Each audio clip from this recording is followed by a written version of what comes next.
Hi everyone, Sky here with Scrap with Sky. Thanks for joining me for this tutorial on 45 degrees in me, how to make diagonal cuts that wow. So I have been wanting to do this tutorial for a long time because I really feel like the 45-degree angle on the Creative Memories 12-inch trimmer is really highly underutilized. There are so many really great tricks that you can uh, do using that line to create fun and interesting elements for your pages. And tonight I'm going to show you 4, maybe 5 different ideas on how you can do that. So let's go ahead and switch to my desktop camera and I'll show you the tools that we'll be using to get that done today. All right, so you don't need a whole lot. I always work on 2 13-inch cutting mats. Of course, we're going to need our 12-inch trimmer. I use repositional tape runner for these projects because of just the importance of sticking everything down really thoroughly. You'll see what I mean by that once we get started. One of the projects you have the option to use a scoring blade, so I set that aside. You'll want a pencil and an eraser and a ruler, and that's really all you need other than your paper. So one of the great things about the projects that I'm going to be showing you is that it's an excellent way to use up some scraps. So for example, when we make our chevron, we're going to start out our project with something that looks like this, a pile of scraps that I've organized. I've just gone through a couple of different project folders and pulled out scraps from my purple collection, and then I have some fun scraps here that are left over from some Halloween pages. So we're going to turn this pile into some really fun and beautiful, interesting bits for our projects. So the first thing I want to just give you a glimpse of is this 45-degree line on your Creative Memories 12-inch trimmer. It's this line right here, and it does say 45 degrees on it. It's the one that goes diagonally across the page. You know, there are a lot of us who probably have noticed that it's there, but maybe have never used it. And so we're going to fix that tonight. We're going to get you using that 45-degree line and making some really fun pages and cards. All right, so the first thing I'm going to show you is just how to do a simple mitered corner. So for that, I'm going to make mine just a 12-inch frame, or approximately a 12-inch frame around a base page. You could do this for a card. You could make it smaller. You could use it to mat a photo. So I'm going to do a 1-inch strip. You could use any size you like. It's going to be about that big. So I wouldn't make it a much smaller, but you certainly could if you just wanted a nice thin line, or you could make it as wide as you'd like. All right, to make mitered corners, it's super, super simple. We're going to want to start with 4 12-inch strips in the instance where I'm making a 12-inch frame. Again, your dimensions can vary depending on the project that you're working on. All we're going to do is we're going to take this strip and we're going to line it up along this 45-degree line. And we're going to take this top left corner and we're going to put that right on the cut line of our trimmer. So on your trimmer, you've got 2 lines with black dots. The one to the furthest left is going to be your active cut line. So we're going to want to put this top left corner right there on that cut line, the very corner, and we're going to just snip that off, and we've cut a nice diagonal edge. We've got a little triangle here. We can save that for something later. Now for mitered corners, we want our pieces this other corner needs to come in, right? So this piece is essentially going to be a parallelogram. That means that these two lines, if you drew an invisible line, they would meet. And so we want to make sure that we're cutting the right direction. So we started here. To make a parallelogram, we're going to flip it over. And that's going to give us another long cut on this corner. And now our two lines, our two cuts come in and point towards the middle. Okay? In the interest of time, I've already done that with my other pieces, so I've got 4 strips that have been cut with the corners, and you're just going to line those up like this. Now, you could use designer paper that is different on both sides, and you could have alternating pieces and alternating patterns.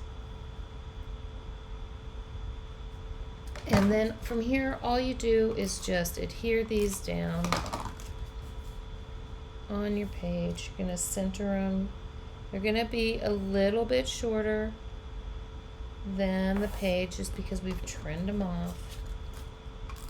And how easy is that? With just a couple of simple cuts,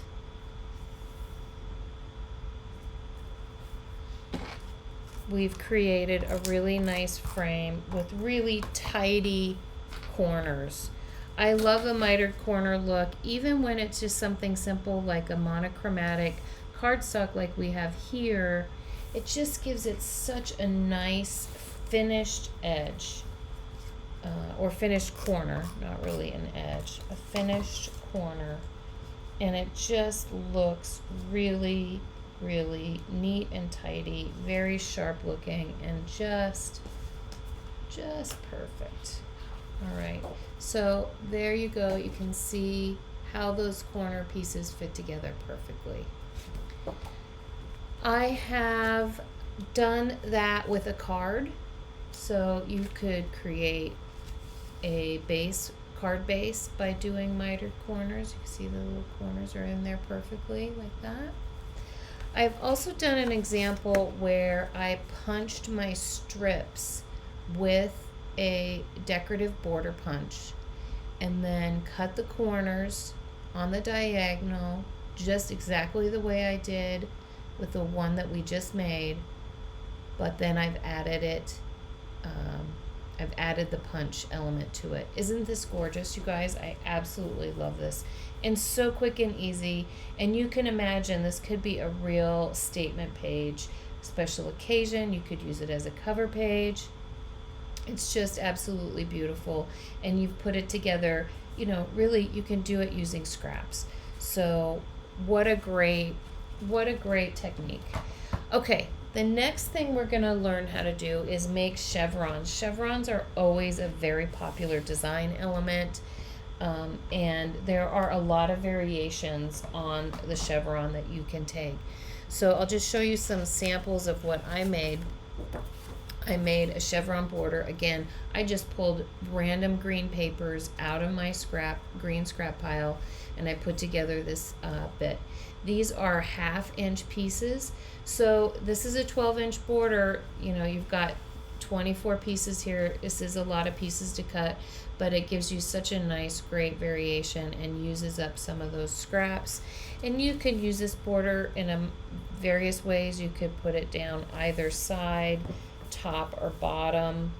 See how this arrow just automatically gives you some movement.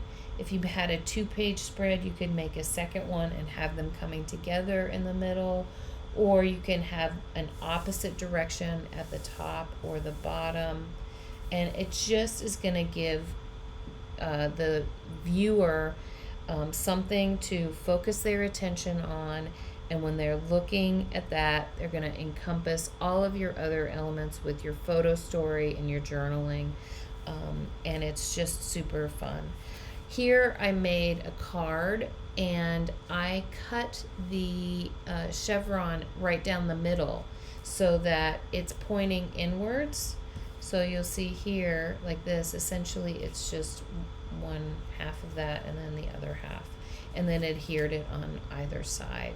So this is definitely going to give it that focus towards the center of your card. All right, and so let's take a look and see how we did that.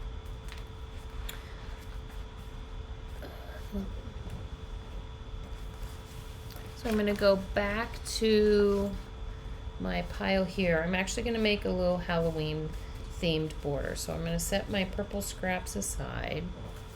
And I've already cut quite a few of these, but I wanted to give you some tips on how to do the cuts on these. So the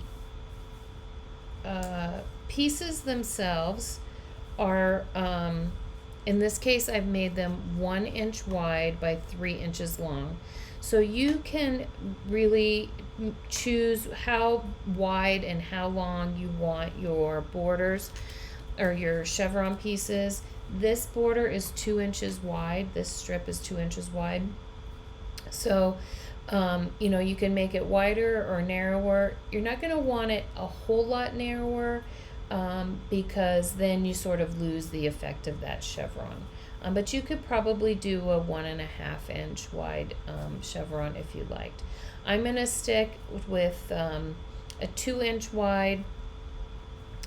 And first thing I'm going to do is cut my base for my border or for my chevron strip. It doesn't necessarily have to be a border. You could also do this directly on the page. I'll show you an example of that. I'm just using a piece of scrap paper and I'm going to cut this right at 2 inches wide. And then I'm going to make a pencil line down the middle. And that's going to be my guideline as I build and layer on my pieces of my chevron. So I'm just going to line that up like that. Take my ruler, put it right down the 1 inch line, my pencil, and just draw a line like that. This is going to be covered up, so no worries about your pencil line, but you could always erase anything that showed through if you're going to do maybe spacing or something like that. Now this is an example of where I use quite a bit of adhesive. Normally I don't do that. I have a few scraps here, guys.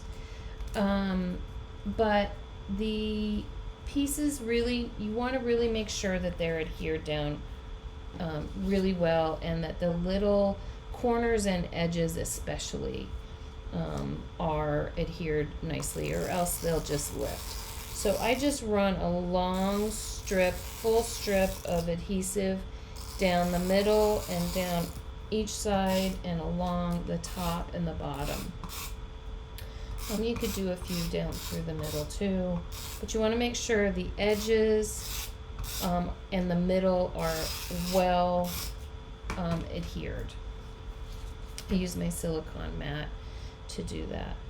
All right, so with your pieces, you're gonna want to cut them so that they've got that diagonal, similar to what we did with the mitered edge. Now, there's a trick to this as well. If you want your chevron to be, the pieces of your chevron to be the same on both sides, you need to take 2 pieces of your paper, excuse me, and you want to have like design facing like design. You're going to cut them both at the same time, but you want them to, the same pattern to be on the inside facing each other, and that's going to make sure that that corner is cut the opposite on each piece and that it'll fit together in your chevron.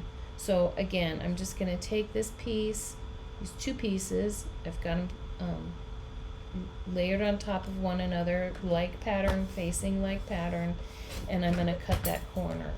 And now I've got my pattern, they fit together side by side, or I could turn it over and I could use this pattern side by side, okay? So then I'm going to take my pieces and I'm just going to start at the very top, and I'm going to line that up along that pencil line that I made, nice and even and straight. And I'm going to take the opposite one, fit that in right next to it, butting it up nice and snug against the piece of paper that's already down, so that I've got a nice tight seam right there. And then I'm going to go ahead and continue this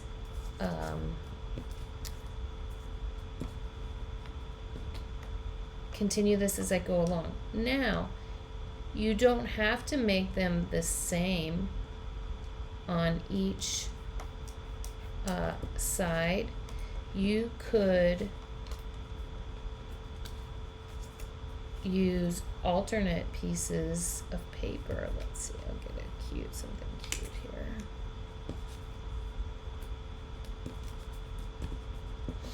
Mixing and matching.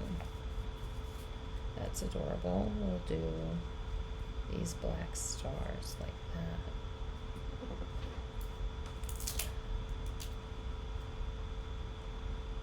I didn't quite get my bats straight on this line. I'm going to redo that. And that's the beauty of repositional adhesive. You can lift that up. I'm going to go ahead and swap this out so that I can put another pattern here. I like this black and white stripe on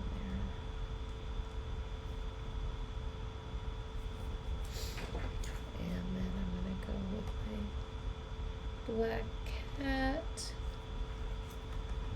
And I've got some orange harlequin pattern there that looks great.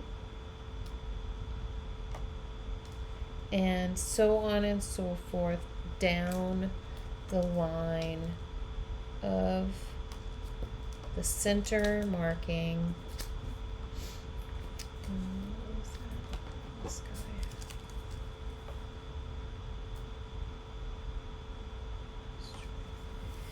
And I would go all the way down the page until I was done.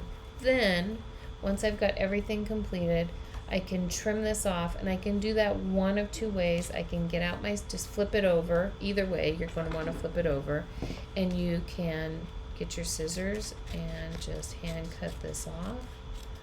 Or, if you want to make sure that it's super straight, you can put it down on your trimmer, line it up on your cut line,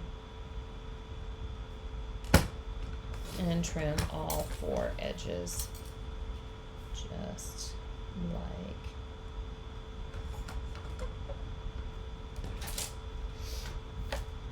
that. All right, and now I've got my chevron strip. Fun, right? So cute. I love it. I love the alternating, mixing and matching the patterns. That's a fun way to kind of incorporate multiple scraps, especially if you don't have a lot of the same ones.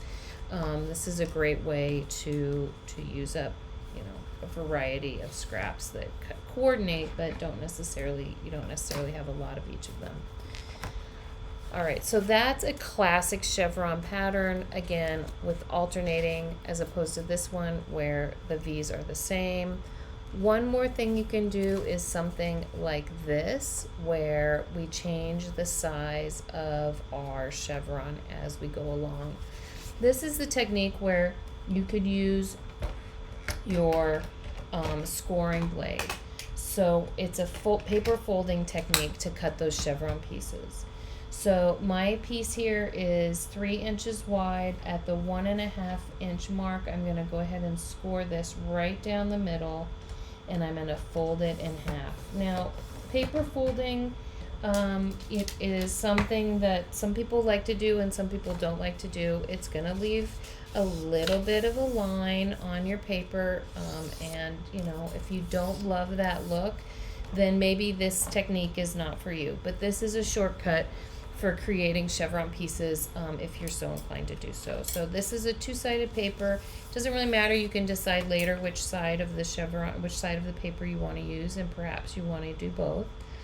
So I'm going to do the same thing that I did previously. I'm just going to go ahead and cut. Oops, I need to change out my blade. I'm going to put that top left corner on my cut line, and I'm going to cut off a triangle, cut off the edge. And so my piece now looks something like that. And then I'm just going to advance this, the width of what I'd like my chevron to be. So in this case, I'm going to go ahead and I'm going to make a narrow one.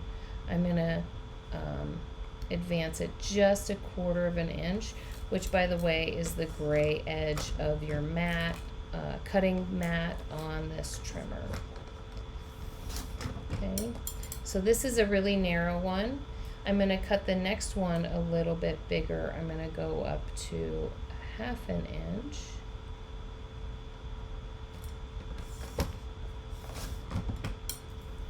And then I'm just going to get it progressively larger each time. So 3/4 of an inch, 1 inch,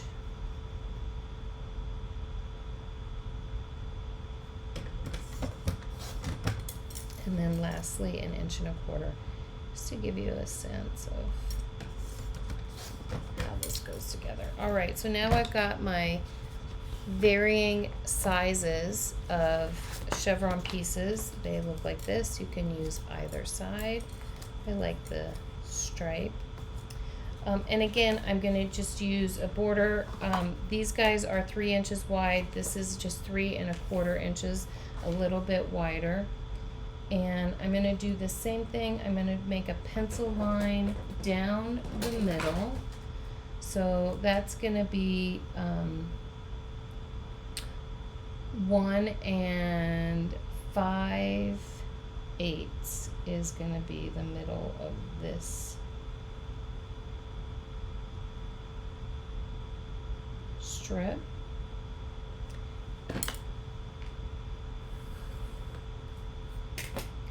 All right, and then I'm going to do the same thing. I'm just going to put down my tape runner on my piece. And I'm going to start, this one I'm going to start a little bit further down, just so you can see how that works. And I'm going to space these out a little bit more. And the pattern of this paper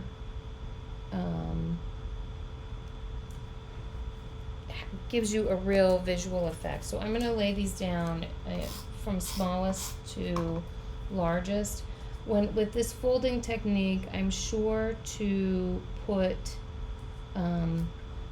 adhesive, a good amount of adhesive along that fold line.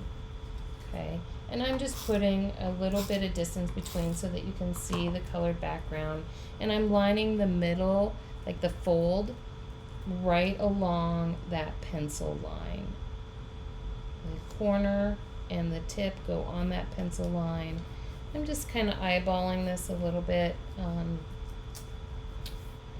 in terms of the distance between them. But here is a chevron with pieces that give you the illusion of something, definitely give you the illusion of something going down, but also it gets larger as it progresses down the page. Those stripes on the camera look a little, might look a little wonky, but the effect on the page is great. So that's just another thing that you can do with a traditional chevron shape, using the folding technique and making your pieces increasingly larger. You could then start going smaller. You could work backwards, so perhaps the middle is your biggest piece and then you get smaller again. So lots of different ways you could play around with that and have some fun with it. Okay. What is next? So, we've done mitered corners. We've done a couple of variations on a traditional chevron. Let's make a chevron that is a zigzag. So this is an example of it. Again, these are just chevron pieces that are put together directly on my scrapbooking page or your base page. I've drawn a line here so that I can line my pieces up, and then I add my paper strips in a zigzag pattern, and I'll show you how we do that. So if you'll take a look at these pieces are trapezoids. So that means that the diagonal cuts go in parallel with one another. So let's see how that looks on our trimmer. Again, these are 1 inch wide strips that are 3 inches long. You can play around with your width and length of your pieces. You could also do multiple layers. So I've just done 2 rows of the zigzag on that, but you could do more. So this is going to look familiar. We're creating a diagonal cut along the 45-degree angle line. We're going to put our top left corner on the cut line and make that cut to cut that off just a bit. I missed the corner ever so slightly. I'm going to do that again. Okay. And then to create a parallelogram, we're going to just turn it around 90 degrees. And now using this top left corner, same thing as we did before. So trapezoids, I may have said parallelogram a moment ago. Trapezoids is what we're doing here. We just turn it 90 degrees in the trimmer so that the angles are pointing in the same direction and they're going parallel to one another. Okay, so to make this page, again, it's really simple, or this pattern. We're going to just draw a pencil line across the top, and this could be the top, the side, the bottom, whatever the case may be. You can decide how far from the top you'd like yours. I'm going to do mine at about 1.5 inches. If you had a pattern paper, this will give it an opportunity to show that pattern up at the top. And again, you could put a border strip, a border sticker, a laser border up here at the top to kind of further draw your eye to this action and movement that we're creating along here. So I'm just going to start with my pieces. You could do a bit of a dry fit so you know what placement that you'd like. If I start with that one, and I maybe would like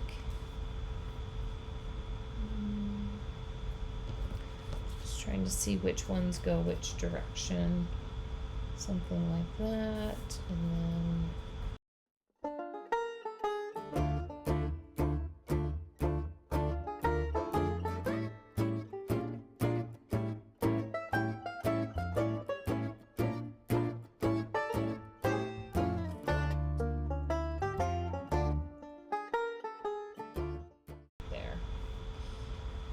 that'll work. And then you would just continue on. So we'll just do a quick little adhering down. And again, you're using that repositional tape runner. You want to make sure and get a good amount on the corners and edge pieces. Line it up so it's got a nice smooth seam. If if your pieces are slightly off in terms of size, they're not exactly the same size, line up at the inside seams, and then you can trim or cover from there. Alright, and then I'm just going to line up this last piece here.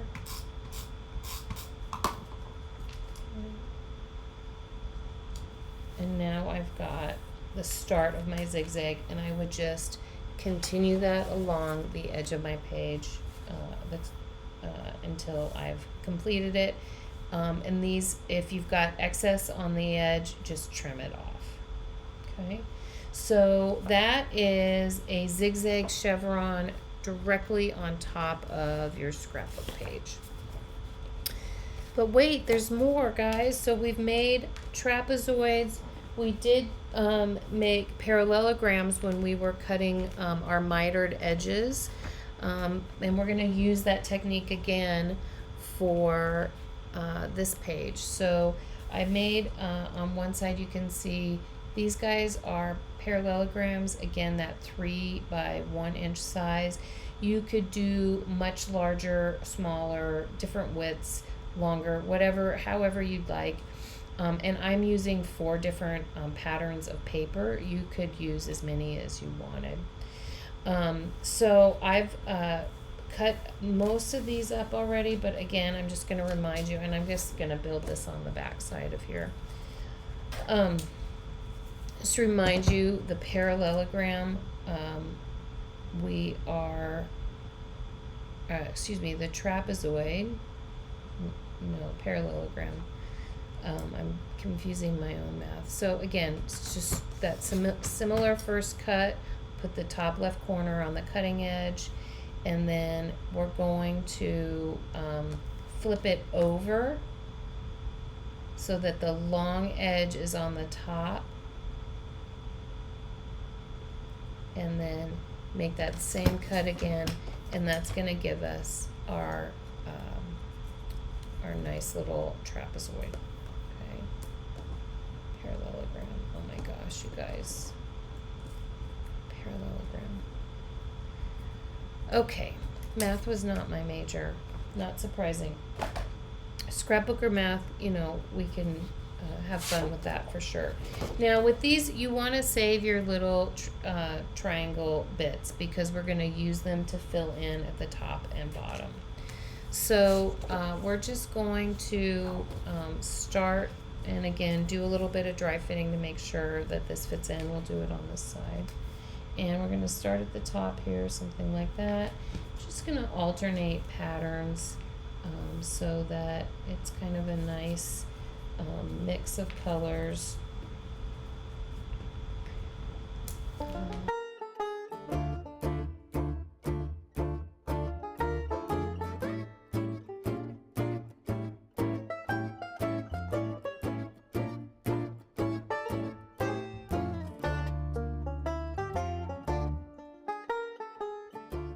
Then you can take one of your leftover triangles and pop that in at the top there, and then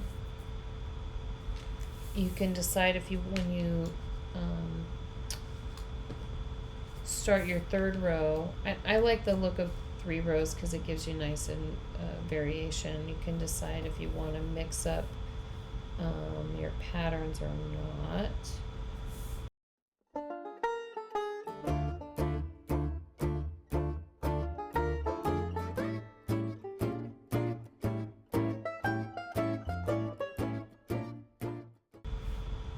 That, and once you get your pieces in the way that you like them, then you go ahead and do your adhering down. The other option that you have too, if your pieces don't line up perfectly on that far edge, or you just want something to give it a nice finished look, you can take a strip of paper, either something from the pattern that you're using, or coordinating, something that coordinates, and just do a strip down the edge, and that's going to cover up any imperfections that might occur just from, as you cut things, they're not all going to be exactly the same. So that is an idea using the this shape. Lastly, this is kind of a bonus idea. This one is not really a chevron. It's using the angles at different size pieces and fitting them together in a strip. And this gives you, again, that sense of movement, because we've got the patterns going up and down depending on how you're looking at it. And again, on this one, I used a variety of different papers. I'll just do the cuts real quick and show you how this works. So in this case, I'm using 1 inch wide, but these are 4 inches long. And I'm going to cut them. I'm going to line up my bottom corner this time at the 2 inch mark. And then I'm going to cut it. So now I've got my pieces that look like that. Okay. And then I've got another pattern of paper, so actually the back side. And I'm going to do the opposite pattern facing up this time and cut at the 2 inch line. And now I've got 4 different pieces that I can play with a little bit. And again, if I pop this over, I'm just gonna alternate my bits like this. Oops.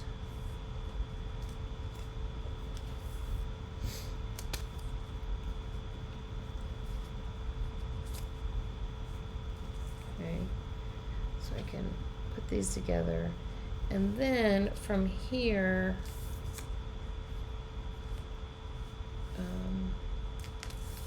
you can do your next route like that, and just keep going down the page accordingly. You could put space between any of these to give it yet a new look and show some of the background color if you're using whether you're using a solid cardstock or designer paper. I mean, I think that's really cool looking. It makes it look almost architectural rather than that smooth, clean seam, which is a fun option too. So that is a quick few ideas on how you can make use of that 45-degree angle on your 12-inch trimmer, and I hope you have fun with it. It's a great feature of this trimmer, which has so many features. One of the other things that angle is great for is making triangles, and there are so many options with triangles. That's going to be a separate video because you can have a lot of fun and make some really interesting pages, and again, a great way to use scraps. So stay tuned for that. So I hope you enjoyed this, learned something. I'd love to hear your comments or see some images of how you've used your 45-degree line on your trimmer in the comments. Please like and subscribe so that the next time I post a video, you will be one of the first to know. Thanks for joining me. Again, I'm Sky with Scrap with Sky, and until next time, happy scrapping.